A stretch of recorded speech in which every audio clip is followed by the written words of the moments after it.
Hi, my name is Bill Preble from Main Street Academics.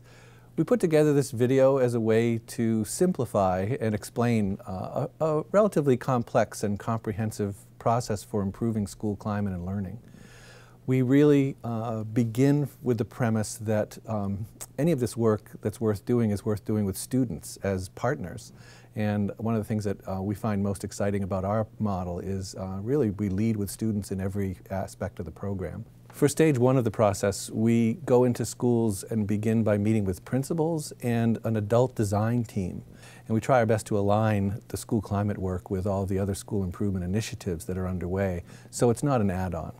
Once the design team is together and in place, we ask them to work with the teachers in the school to identify, using a set of criteria, a highly diverse group of student leaders who can become the student leadership team, and those are the students that become actively involved in the process for the remainder of the year. National school climate standards call for every school in the country to develop a plan for improving school climate based on school climate data that they collect locally.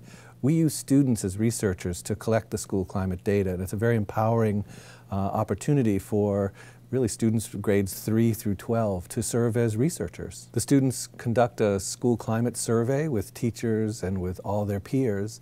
And some schools choose to also have parents complete the school climate survey so that they have 3 sets of data, 3 lenses through which to examine different perceptions of school climate in their school. The other thing that we make sure that we do is collect qualitative data, both through open-ended questions on the survey and through focus groups with students, and that gives us the stories that are behind the data. Once the data is collected, we ask students to sit down together and come up with a set of goals based on the most powerful needs that they see in the data. Once they've set their 3 goals for school improvement, they then go and work with their teachers to do the same process. It's very exciting to have the students lead the adults through the goal-setting process. Obviously, the most important part of this process is deciding what to do to improve school climate once you've identified the needs. We work with the students to create action projects based on research on best practices, but also based on other schools' work. Students love to learn about the work that other leadership teams have done in other schools, and oftentimes they'll elaborate on or build upon other programs that they see other students doing. Then they can go to the teachers as part of that process and help the teachers develop action projects. And the students' role, oftentimes working with the adults, is to let the adults know right up front when the adult projects and activities are lame. and the students are quite comfortable saying, I don't think that one will work. One of the tools that we use for developing action projects is what we call our respect continuum. It's based on our research for over 10 years on what really does seem to have the most powerful impact on school climate. What we've learned over the last few years is that it's the creation of projects based on building respect that seem to be the most powerful. For example, some schools spend a lot of time trying to crush disrespect. They try to eliminate bullying, eliminate harassment, eliminate violence, etc. But we've found that the schools that focus on building positive relationships between teachers and students in the classroom, engaging students in learning activities that are fun and exciting for the students, differentiating instruction, showing respect for different kinds of learners, and actually empowering students in the classroom. Those are the kinds of things that have a dramatic effect on school climate that we really try to get the teachers to build into their action plans. Sustaining this initiative, sustaining this work is one of the most important things, and I wanted to bring you to a school that has actually been working on school climate improvement now for almost a decade. You just got a chance to see a lot of the students from Andover Elementary Middle School doing the school climate improvement process. But now we want to talk with the principal, Jane Slayton, about how she's been working to sustain this effort since 2002. And particularly, Jane, I'd like you to talk about the wall behind us and what the meaning of that is. And we can spend a little bit of time talking about the 5-year plan that we've been working on.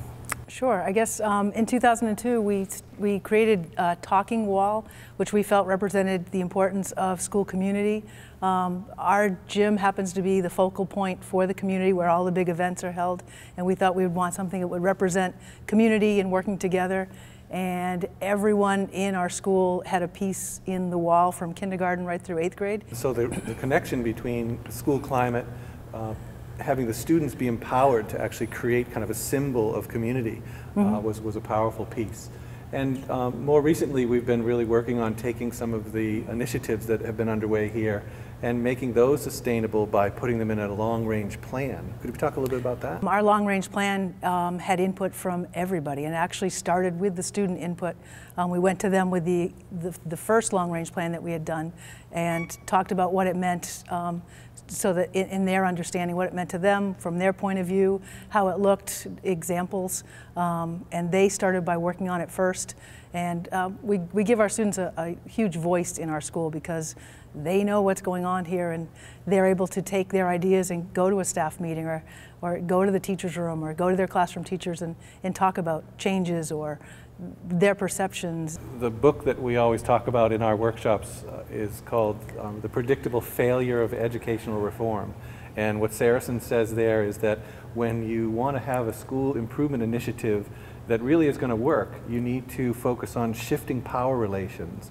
And I really think the way that you've empowered your students in this school is kind of sort of emblematic of what schools that want to improve school climate and learning need to do. I just wanted to thank you for all the time that you've allowed us to put into highlighting and showcasing the work that you and your students are doing, and to use it as kind of a model for our program. Oh, we've gained a lot with the involvement of you and your staff. And we look forward to many more years because this is, you know, a continual process. We know that there are exciting things going on in almost every school, and using things like National School Climate Standards or our Respect Continuum, where we show the connection between school climate and effective teaching, those are tools that I think can help schools see that this is sustained work that has to occur over many years. It's just nothing that happens overnight.